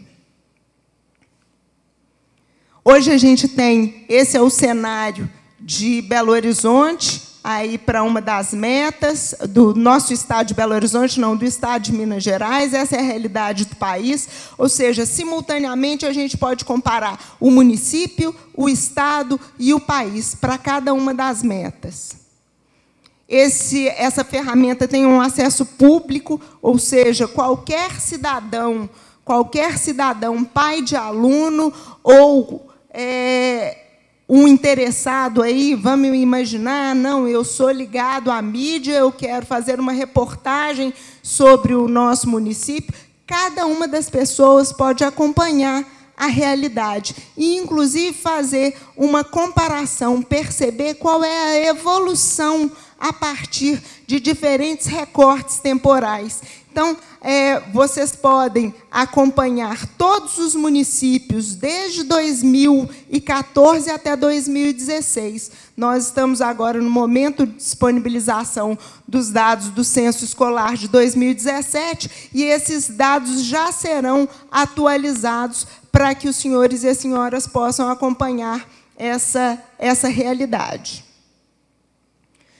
Primeira ferramenta de gestão, monitoramento das metas, metas 1 e meta 3. Segunda ferramenta de gestão, aplicativo na ponta do lápis. A gente imaginou, não é, essa distância entre quem usa a educação, o usuário do serviço da educação e o gestor que toma decisões na aplicação dos recursos públicos. Então, a gente imaginou a criação de uma ferramenta que desse subsídio para esse processo de tomada de decisões. Ou seja, como que a gente aplica? Não é? O que a minha comunidade pensa a esse respeito? Ontem, lá na escola do Alisson, a gente conversava com as crianças e a gente identificava junto com elas, construía junto com elas a ideia de que sozinho a gente não dá conta. A gente precisa, não é? Aqui nós temos diversas pessoas nos ajudando. Se eu tiver algum problema, se a minha blusa rasgar aqui atrás, seguramente isso não está no meu campo de visão, mas eu vou ter a ajuda de alguém aqui falando assim, olha, Naila, sua roupa não está bem. A gente precisa do olhar do outro, não é? Essa é uma necessidade. E foi pensando nisso que nós desenvolvemos, no ano passado, essa ferramenta, um aplicativo que se chama Na Ponta do Lápis. Alguém aqui já baixou o aplicativo Na Ponta do Lápis? Ah lá, ó, já baixou e já respondeu. Aqui também, não é? O secretário representando da Undime. Ah lá, o Alisson também já baixou. Depois de ontem, o Alisson também já baixou. E aí eu quero apresentar para vocês a Gisele. Gisele, dá um tchau aí para esse pessoal. A Gisele, ela estará sentada lá no espaço, no hall de entrada, e ela pode ajudar vocês, tanto na situação de baixar o aplicativo, quanto, para quem é diretor de escola, quem aqui é diretor de escola, levanta a mão para mim. Como que vocês, diretores... Nossa, gente, quanto diretor de escola tem aqui? Levanta a mão de novo. Tem muita gente. Que alegria! Como que vocês, diretores de escola, podem fazer uso dessa ferramenta? Em primeiro lugar, eu quero falar para vocês que essa é uma ferramenta, o aplicativo no celular é meramente para colher informações, não é, de todo e qualquer interessado em se manifestar no que diz respeito à educação. Ô, Naila, mas eu sou diretor de uma escola, mas, simultaneamente, eu sou cidadão, eu pago imposto. Eu queria falar sobre uma escola que não é a minha, mas que está num estado deplorável. Você é cidadão, você paga imposto. Não é? Se você não é ligado à educação, a educação do seu município se faz com as suas contribuições. Então, você, cidadão, pode participar da avaliação de todas as escolas do seu município. É um aplicativo desenvolvido para colher informações, não é, dos participantes. Hoje já está disponível tanto no sistema iOS quanto no sistema Android. É só entrar na loja e baixar o aplicativo. É um aplicativo gratuito. A pessoa precisa se cadastrar. Sobre esse cadastro, eu quero chamar a atenção de vocês, porque quando a pessoa se cadastra, ela é convidada a preencher, primeiro, identificar qual é o seu perfil, e depois preencher um cadastro. E aí, no cadastro, tem CPF, nome, e-mail. E a gente entendia que isso podia gerar algum medo, algum receio. Não é? Determinadas estruturas são extremamente hierarquizadas e extremamente punitivas. Então, a gente garantiu a toda e qualquer pessoa que queira participar o anonimato. Essas informações do cadastro, elas permanecem no Tribunal de Contas. E eu vou mostrar para vocês como que ela vai aparecer posteriormente para o gestor. Então, nesse aplicativo, a pessoa vai se cadastrar e, depois do cadastro, ela tem 3 possibilidades. A possibilidade de responder a questionários, a possibilidade de relatar problemas e a possibilidade de acompanhar as soluções para os problemas que foram relatados por ela e para os problemas relatados para aquela escola em questão. Então, aqui, inicialmente, são algumas... Vocês vão perceber que, para a construção desse aplicativo, nós nos pautamos muito nas questões que dizem respeito à infraestrutura, ou seja, nós estamos aí no escopo da meta 7, de forma mais específica da estratégia 7.18, que diz respeito diretamente na questão da infraestrutura das escolas, mas é um instrumento que impacta de forma muito positiva outras metas, que são as metas, não é, e as estratégias que dizem respeito à gestão democrática do espaço escolar. Então, o questionário, vamos imaginar aqui, não é, que foi selecionado o item refeitório. E, dentro do refeitório, ontem eu fiz esse exercício lá, junto com os alunos da Escola Professora Isabel, tem perguntas muito simples, não é? O nosso objetivo é que os próprios alunos comecem a participar de forma mais ativa, não é? De forma cidadã da realidade da escola. Então, a gente construiu questões bem diretas, bem objetivas, com informações iconográficas, não é, para ficar fácil para as crianças até da mais tenra idade participarem desses relatos. Então, dentro de refeitório, tem perguntas objetivas. Aí, uma pergunta: o refeitório da escola possui cadeiras, mesas, talheres para alimentação, todos os dias, às vezes ou nunca? E depois eu vou mostrar para os senhores como que todas essas informações que são colocadas nos questionários vão se transformar em informações gerenciais para quem lida com a tomada de decisão da aplicação do recurso na área da educação. Então, o cidadão ele pode responder aos questionários, mas ele também pode relatar problemas. Relatar problemas. Aqui, nesse exemplo, a gente tem a situação da biblioteca. Dentro da biblioteca, acabamento. Dentro de acabamento, janela. E dentro de janela, ele vai fazer um relato. Bom, Naila, mas por que é que tem biblioteca, acabamento, não é, janela? Não é muito passo? Esses passos eles vão ser fundamentais para que o gestor, lá de dentro da sala dele, ele saiba, não é, dentro do universo do seu município, quantos problemas de janela ele tem. Quantos problemas da biblioteca ele tem? Quantos problemas da tubulação dos banheiros ele tem? Ou seja, todas essas informações, elas vão ser transformadas em informações gerenciais para dar subsídio para a tomada de decisão. Então, o cidadão que baixou o aplicativo e quer fazer um relato, ele entra e ele pode colocar uma fotografia. A fotografia ela não é obrigatória, mas o comentário ele é obrigatório, sim. Então, a pessoa ela quer fazer um registro de uma janela quebrada na biblioteca. Ela fotografa, coloca a foto e faz um relato de que a janela dela, a janela da biblioteca na qual ela estuda, ou que ela percebe, não é, está quebrada. O usuário ele vai ser convidado após a conclusão do relato, ele vai ser convidado a voltar ao menu e acompanhar as soluções.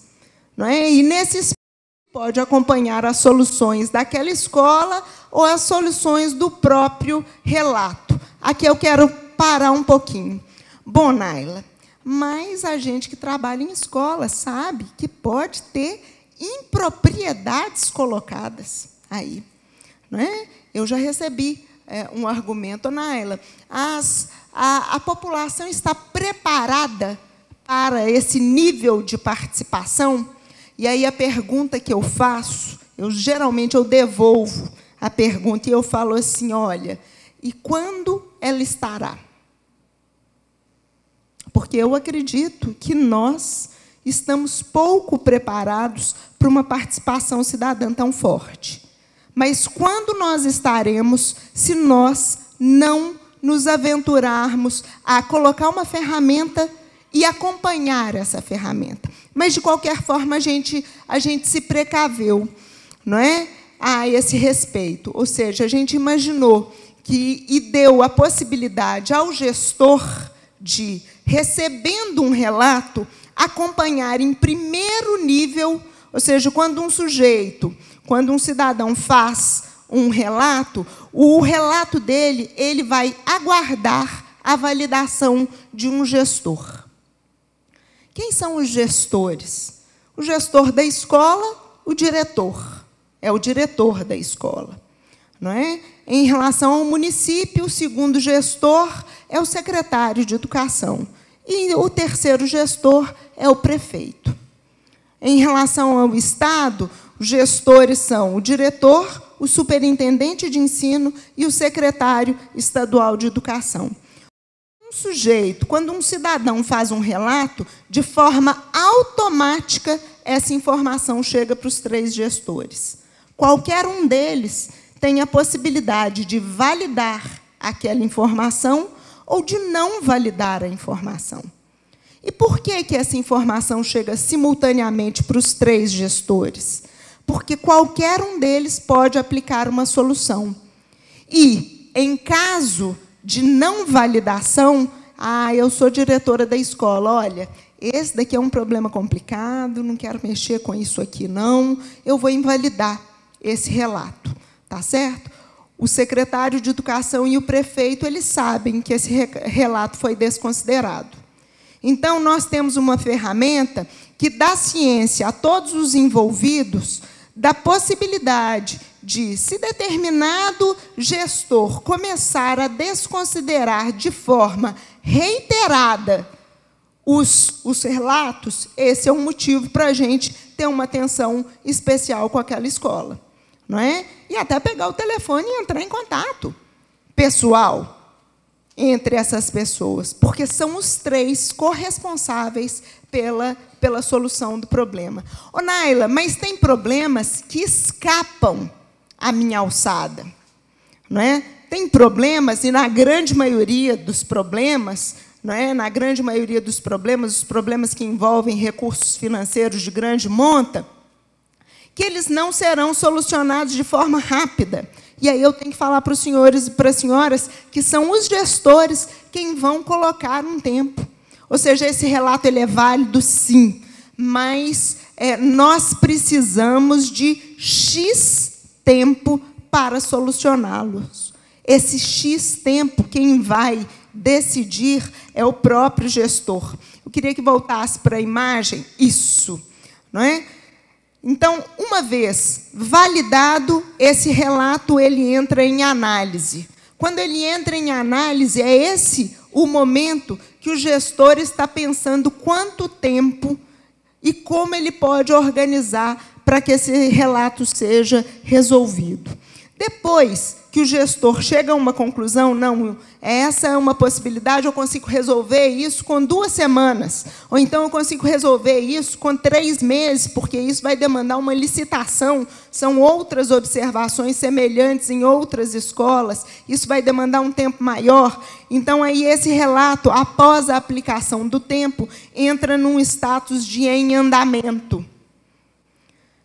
E depois que passa esse prazo, esse relato entra em 2 estados. Não é? Ou ele pode entrar em atraso, uma solução em atraso, ou ele pode, uma vez resolvido, o gestor pode fotografar a solução dada e esse relato vai chegar no celular da pessoa. Ô, gente, se eu sou pai, não é, de um aluno de uma escola e mandei uma foto, e o diretor da escola, o secretário, o prefeito, sei lá, quem resolveu o problema, e essa informação chega no meu celular, qual que é a sensação que eu vou ter? Eu vou ficar insatisfeito? Eu vou ficar extremamente satisfeito. E se eu fico satisfeito com a escola do meu filho, eu me envolvo mais com essa escola ou eu me envolvo menos? Eu me envolvo mais. E se nós tivermos uma comunidade mais envolvida com a escola, essa escola ela pode melhorar ou ela pode piorar? Como é que é? Só pode melhorar. Então, esse é o nosso desejo. Esse é o nosso desejo.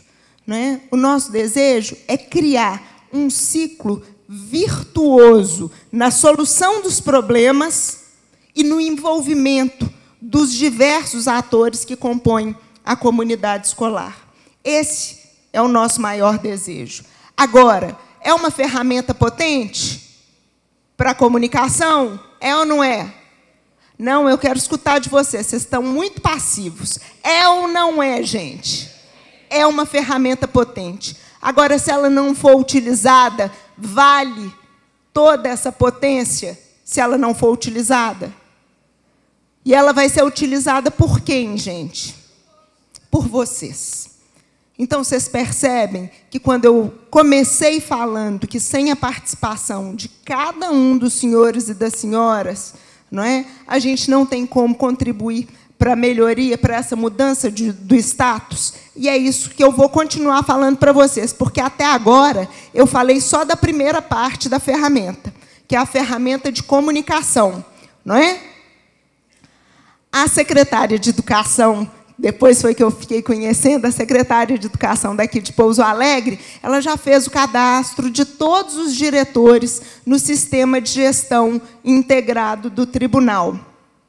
Aqui eu tenho um exemplo, não é, das soluções aplicadas e de como que a pessoa pode acompanhar as soluções em validação, em atraso, como que ela pode acompanhar. Essa imagem aqui ela é importante. Vocês lembram que eu contei para vocês que a gente garantia o anonimato? Vocês estão conseguindo ver ali, olha, criado por pai ou mãe? Ou seja, o que aparece no relato que vai para o dirigente, não é? Para o dirigente municipal ou para o gestor da própria escola, é o grupo, o perfil do relatante. Então, a imagem da pessoa continua sendo preservada. Tá certo? O ideal é que nós tivéssemos, não é, um clima de transparência total, que nós nos sentíssemos seguros com todas as manifestações. Mas a gente vai continuar caminhando para isso que é uma meta. A gente pode, no aplicativo, mudar de cidade, mudar de escola. É só clicar aí no canto superior direito, não é? E a gente tem a oportunidade de mudança do espaço para avaliação. Porque, conforme eu conversei com vocês, eu posso ser pai de um aluno de uma escola, mas querer me manifestar como cidadão, como contribuinte, em outras escolas que eu perceba a precariedade. Agora, eu vou me ausentar daqui, vou pedir a colaboração aí da equipe da filmagem, porque eu vou ensinar vocês a entrarem na página do tribunal para acompanharem a ferramenta de gestão. Todos os diretores que foram cadastrados pelo secretário municipal de Educação, eles vão receber um e-mail solicitando, não é, a inclusão de uma senha pessoal que vai garantir ao gestor a utilização da ferramenta. Então, eu venho aqui agora, aqui para o lado, e aí vou contar para vocês. E agora, vocês viram que a gente já está quase terminando, então eu peço a paciência. Aqui nessa salinha aqui do lado, tem um anjo que se chama Gabriel, que já me ajudou, não é, a tentar fazer isso para vocês. Entrando na internet, nós vamos digitar TCE-MG e entrar na página do tribunal. Na página do tribunal, nós temos aqui no canto superior direito, o na ponta do lápis. Vocês se lembram que eu falei do TC Educa? Ele está aqui, ó, está disponível para vocês. Só entrar no TC Educa para conhecer a realidade das metas 1 e da meta 3. No portal do Na Ponta do Lápis, nós temos aqui o escopo de todas as auditorias, conforme eu contei para vocês, o envolvimento de todos os setores do tribunal. Quem quiser conhecer um pouco mais do programa Na Ponta do Lápis, pode abrir aqui, que aqui nós temos uma série histórica de todas as ações do tribunal, desde o mês de fevereiro de 2017, quando o Dr. Cláudio Terrão assumiu a presidência. Aqui nós temos a orientação sobre o sistema Android, a agenda dos nossos encontros, e quem quer saber mais informação sobre o Na Ponta do Lápis, nós temos aqui uma apresentação detalhada do projeto, e aqui uma série de links que podem ser interessantes para quem quer se envolver mais com a temática de educação. Bom, mas aqui a orientação para quem quer baixar o aplicativo, aqui nós temos os manuais e apresentações da ferramenta, e aqui nós temos o acesso gestor e acesso cidadão. Eu vou colocar a minha senha de acesso gestor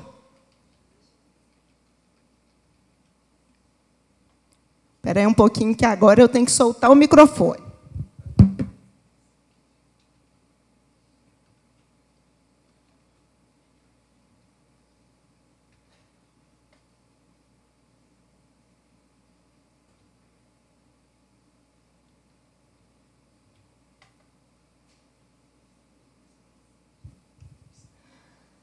Demora um pouquinho, é um banco longo. Eu sei que nós estamos aqui aguardando uma resposta, ó, já está aqui sinalizando.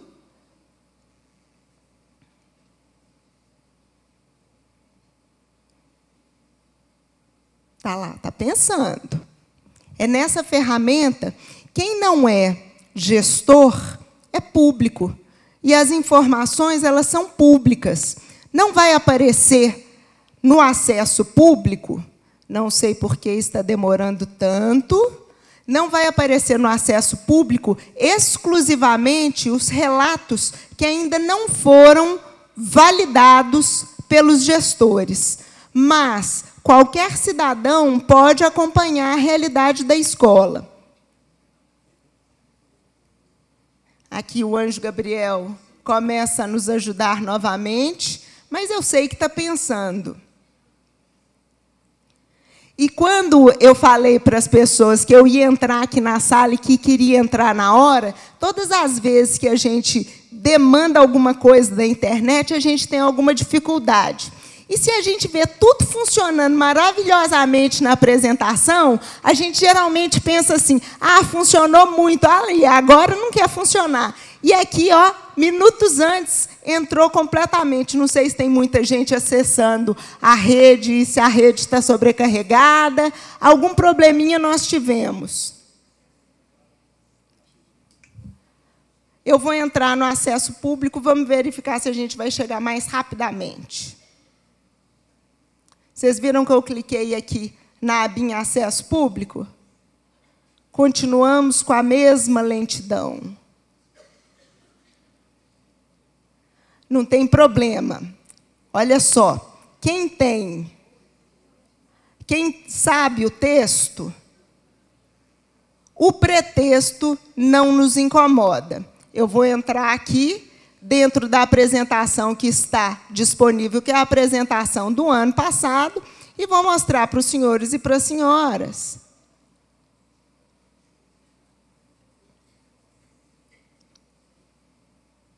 Uma vez relatado, a pessoa vai... Agora a gente passa por aqui. Renata, eu vou te pedir ajuda, que aí você vai passando, ok? Tivemos um problema na internet, não é? Funcionou perfeitamente antes, agora não funcionou. Vou pedir para a Renata ir me ajudando. Quando a pessoa entra no computador e tem aí o seu acesso gestor ou acesso público, ele vai entrar numa página assim. Pode passar, Renata. E aí, gente, ele vai se deparar... Vocês se lembram sobre os questionários que falavam sobre a biblioteca, sobre a merenda, não é? Sobre o refeitório? Essas informações, elas vão compor esse gráfico. Pode passar aí, Renata.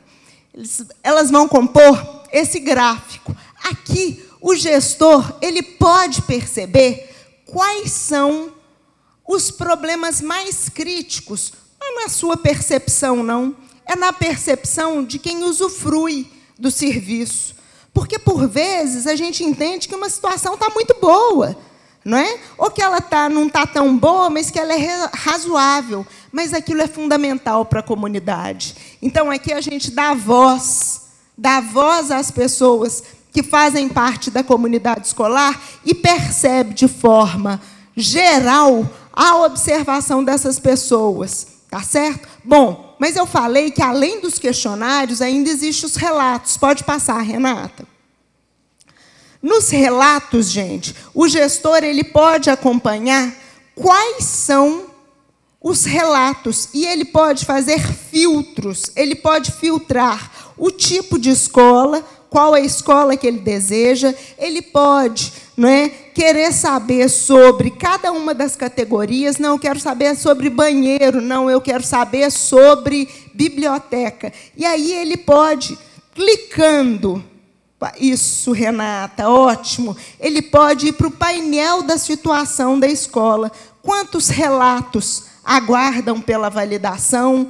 Quantos relatos estão em análise? Quantos relatos estão em andamento ou em atraso? Quantos relatos foram resolvidos? Essa é uma apresentação do ano passado, até então, não é nesse município, que foi o município que nós realizamos o piloto, foi feito no município de Sabará, que é um município da região metropolitana de Belo Horizonte, nós ainda não tínhamos relatos resolvidos. Pode baixar. E que, para a pessoa, não é, para o gestor cadastrar esta informação, ele entra no SGI e tem a possibilidade de ter o seu acesso garantido. Vamos saber se a internet voltou? Voltou aí, Gabriel? Abre a outra aba.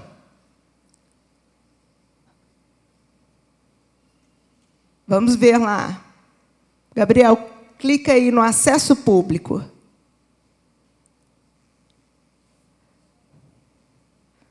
Não, a gente deve estar com uma sobrecarga de internet. Vocês conseguiram perceber que a voz do cidadão chega no ouvido do gestor? Só que mais do que não basta ser ouvido, o gestor ele pode responder de forma direta a cada um dos cidadãos, não é? E o gestor tem, dentro do sistema, uma aba relatórios, e ele pode conhecer a realidade, ele pode fragmentar essas observações. Não, eu quero saber por escola, quantos são os relatos de determinada escola. Não, eu quero saber agora, não é, qual que é a categoria que tem o maior número de reclamações. Todas essas informações estão disponíveis para você. E aí muita gente me fala assim, bom, mas o tribunal está oferecendo essa ferramenta de gestão? O que o tribunal quer com isso? Ele quer aplicar multa para aquela escola que tiver muito relato? Não. Vocês sabem por quê? Porque eu posso ter uma escola com muitos relatos e uma escola que aplica muitas soluções. Então, que imagem que essa escola está passando? Que é uma escola que permite uma participação social ativa. O que nós desejamos na nossa vida social? Não é que a cidadania seja exercida com toda a sua plenitude? Então, uma escola que tem poucos relatos pode ser uma escola muito boa ou pode ser uma escola extremamente autoritária.